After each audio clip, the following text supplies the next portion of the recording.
CAMX has grown since 2014, and we thank the industry and all of you in particular for your support and attendance to make that happen.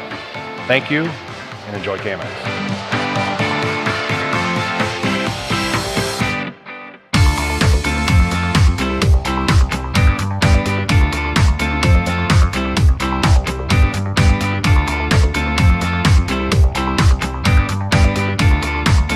We've been with CAMX since day one. Always been a proud supporter of it.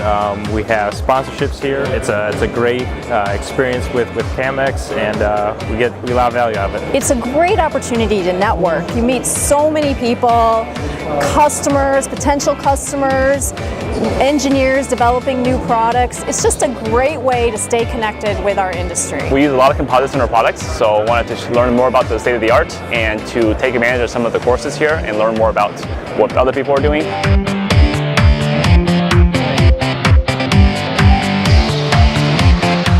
When it comes to composites, it's always a challenge. Everyone's always pushing it to the limits, and what excites us is that we're actually that solution. We're looking for new innovative ways that we can use composites for fuel cell technology or anything else like that. It's really, the world is an open plate for composites and automotive. The industry really needed a premier event, and it really has become that for us, and we are always happy to be here as an exhibitor.